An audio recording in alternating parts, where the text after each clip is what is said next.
Hey friends, it's Brian and I am back playing the guitar and also this time doing a little bit of mechanical work on the guitar. And recently I acquired this couple-year-old Fender acoustic guitar. It was secondhand, but it was in near mint condition, and honestly I think it looks pretty nice. It's got a solid maple top. The fretboard is really pretty. It's a two-piece neck, but still it's really nice. It's kind of a slippery background, which a lot of people like satin, but I think it's really pretty.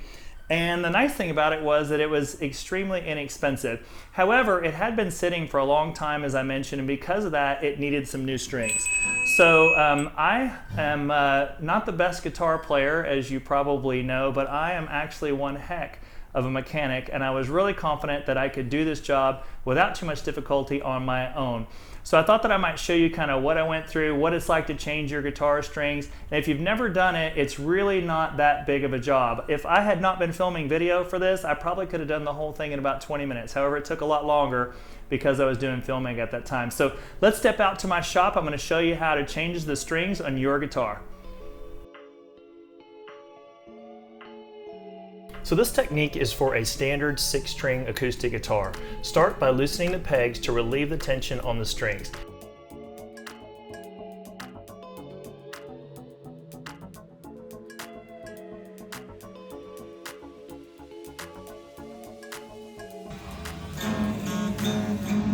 Before cutting the strings, it's always smart to cover the strings with something like a soft cloth just to make sure that the strings don't fly up and hit you in the face. Using wire cutters, cut each of the strings.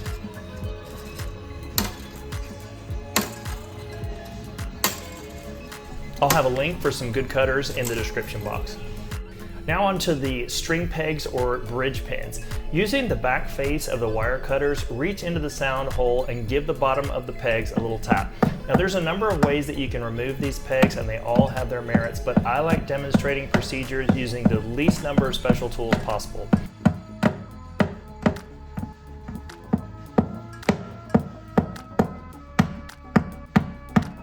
If your pins are made of brittle material like bone, you may consider buying a peg puller like this one, and I'll put a link for this in the description box below.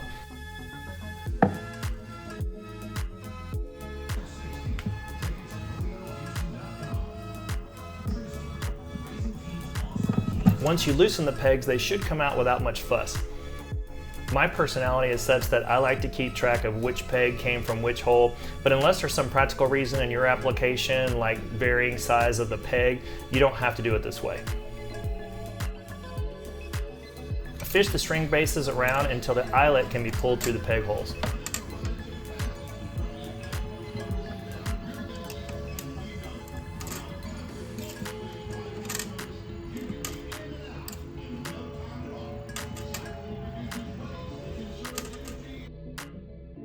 Next, unwind the coil segment of each string from the tuning pegs and remove them.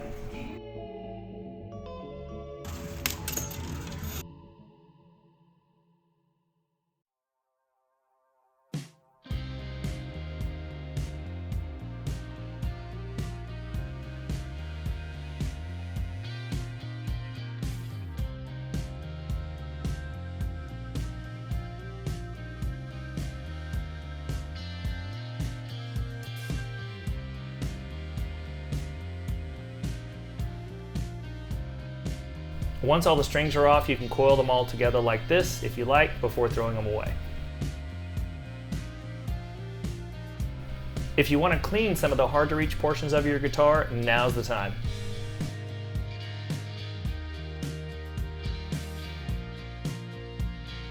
Also, if you move your guitar around, just be aware that this saddle can fall out. Alrighty, so let's sort out the strings. I got these Martin 8020 light strings, but there are countless different brands and types of strings out there. On the back, the outside diameter of each of the strings is specified, the low E spec'd at 1.32 millimeters, all the way down to the high E at just under 1/3 of a millimeter. Manufacturers have different ways of keeping strings organized. In this case, Martin gives each string its own package with its location relative to the other strings and its diameter.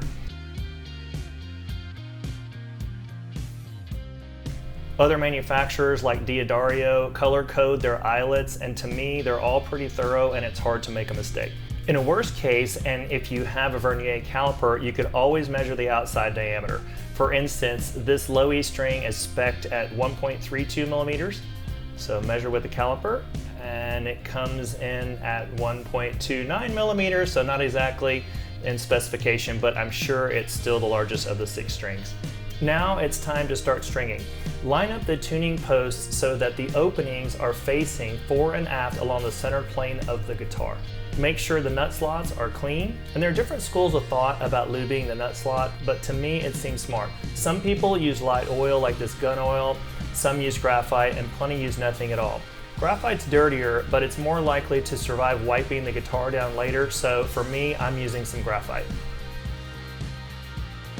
String pegs are notched as you see here, and the notch creates a channel for the eyelet to travel along and acts as a seat for the eyelet when you pull the slack from the string to create the interference fit of the eyelet under the bridge. You don't want the eyelet to end up at the bottom of the peg like this. It needs to be seated near the top of the peg. And all this will make better sense in just a minute. In no particular order, but I'm starting with the low E string, insert the eyelet into the string peg hole. Orient the peg notch so it faces the direction of the headstock. Give the string a firm pull without kinking it to make sure that the eyelet seats firmly, and kapow, you've done it.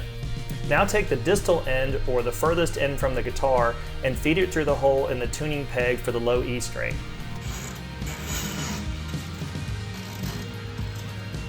You need enough excess string to enable you to make a few full rotations around the turning peg in order to fully secure the string.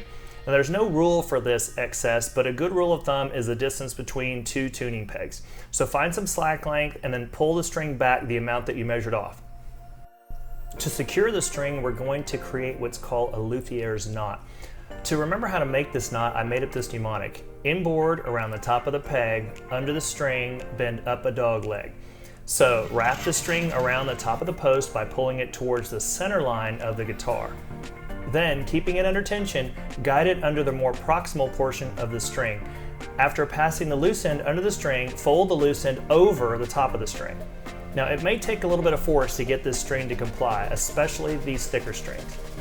Once the knot has been created, tighten the string by turning the tuning button while keeping the string under tension.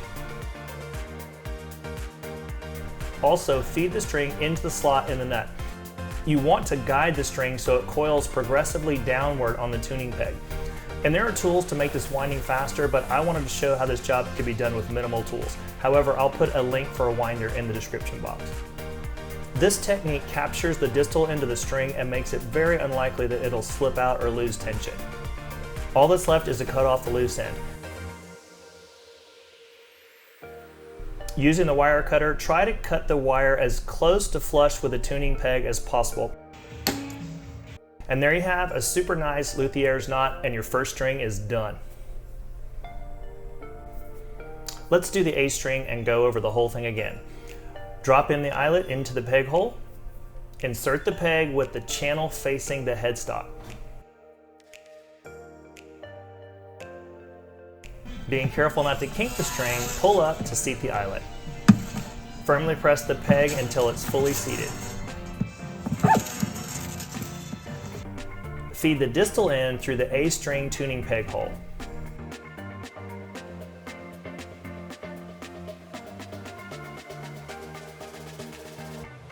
Gap the distance between the A string post and the D string post. Set your string and then inboard around the top of the peg.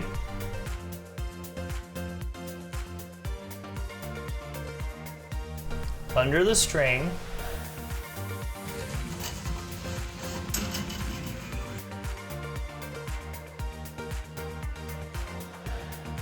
Bend up a dog leg. Turn the tuning post button to remove the slack while keeping tension in the string.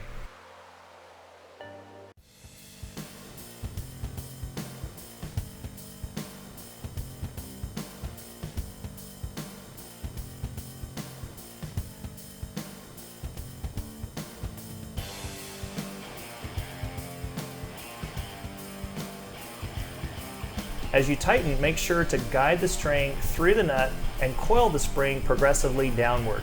The downward coiling creates better string tone by adding increasing acuity in the angle between the nut and the string.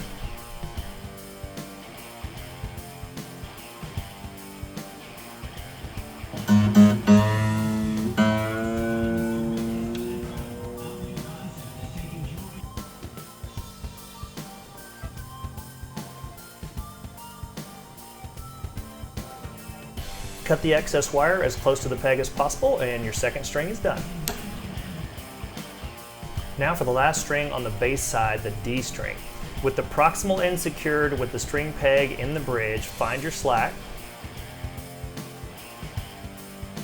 Then inboard around the top of the peg, under the string, bend up a dog leg.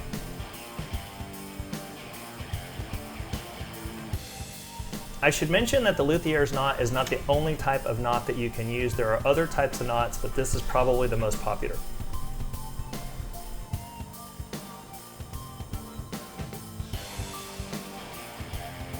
Tighten the string while guiding it through the slot in the nut.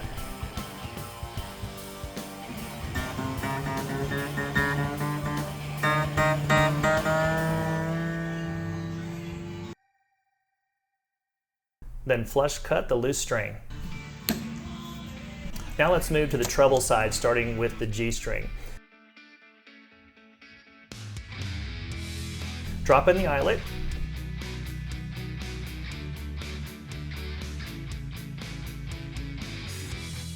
Insert the string peg and pull up to seat the eyelet.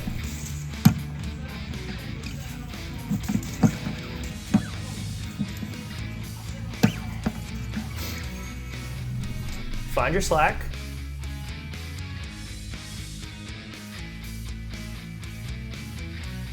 And then remember our mnemonic, inboard around the top of the peg, under the string, bend up a dog leg.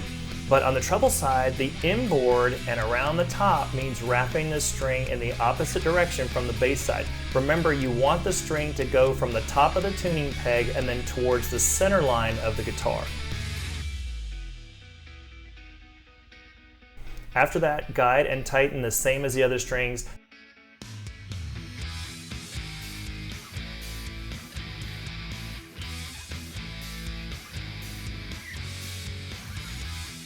Then flush cut the excess.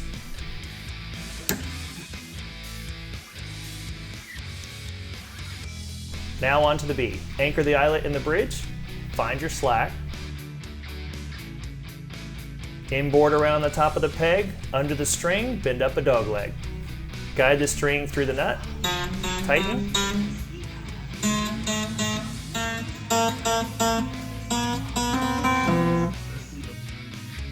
Flush cut the excess. And the last string to high E, watch again. Find your slack. Inboard around the top of the peg, under the string, bend up a dog leg. Tighten. And then flush cut the excess. If properly installed, the string eyelets and the string pegs will look like this inside of the guitar body. Clean any excess graphite or oil from the nut, and a few final little tweaks. Gently press the strings on the fretboard side of the nut to relieve any angular tension, and do the same on the bridge. The bass side strings are pretty stiff, so this will seat them in the saddle, and your string job is done. All right, so we've done all of the stringing. The only thing really left to do now is you got to pull these strings and kind of get some of the looseness out of them and basically get them to set. They can get a little bit stuck over this part of the bridge and also here at the nut. So just, give them a little bit of a stretch and then go through the process of tuning the guitar. So if you are one of my 11 viewers, you've probably seen that I also have another pretty decent video on tuning your guitar. So I'm not going to go over that in this video, but if you need to know how to tune your guitar, I do have a video available for you that's right up here, I believe, on this side. And go check that out and you can learn to tune your own guitar. Not a big deal.